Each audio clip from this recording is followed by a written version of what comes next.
Hey y'all, what's up?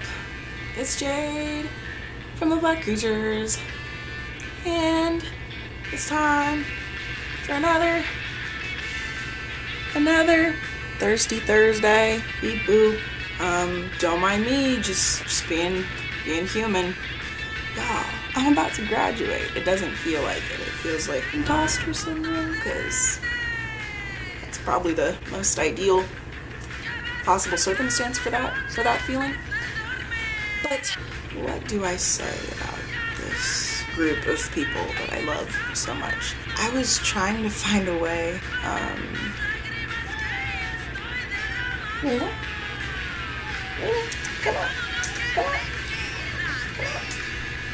Heck yeah, gotta train. But yeah, so I was trying to figure out how to describe this week's artist, and my first thought was like, okay, my subconscious told me to go ahead and head to YouTube and search up the world's most deadliest water slides and the world's most deadliest roller coasters. And I think that's a fairly accurate description for the type of adrenaline that any Downtown Boys song gives me. I'm pissed. I'm not a boy. Black, which is not the same as being Latina, but it does allow for some of the same perks, like getting silenced and consistently expected to represent every member of your race in situations where you're the only one in the room. You know, and ongoing historical displacement. Moving on. The important things that you need to know about this band are as follows. They're from Providence, Rhode Island. They have 3.5 albums. The half is their EP. And they're actually really pleasant for people who are pissed off about all the fundamental things that make up the United Snakes of America. Their self... Yes, ma'am? Yes, ma'am? Come here. Thank you. So their self-titled album, Downtown Boys, was released in 2012. Their self-titled album and EP, Downtown Boys, were released in 2012, but at that time I was not nearly into them. In fact, I didn't fall in love with them until like a year and a half after the most badass Latina mechanic I know had introduced them to me. Shout out, Robin. I love you. Correction, most badass mechanic. Period.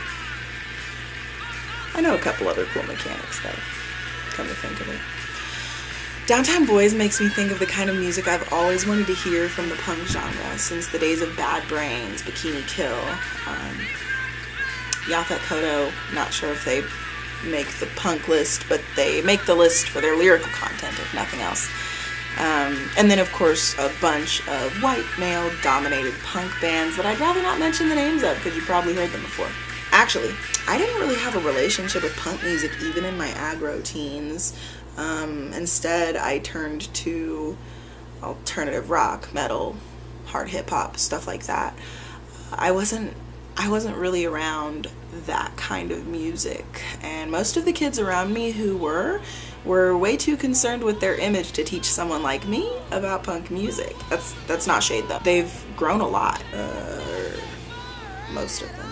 Downtown Boys talks about real shit. They put on a hell of a show, and they're also really pleasant people.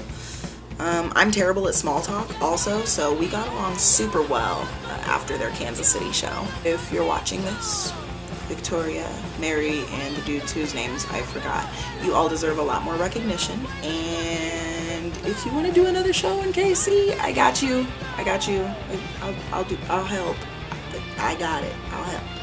So much love. Keep fighting. Don't take yourselves for granted. Love the people close to you. Oh, and come see the Black Creatures play Untuck's Transfiguration Festival June 1st at Quixotic, if you know what's good for you. And in the meantime, stay tuned for all the other really exciting stuff that we have in the works for this year. Thanks. Ending transmission. Beep bop beep bop boop bop boop. Talk to y'all later.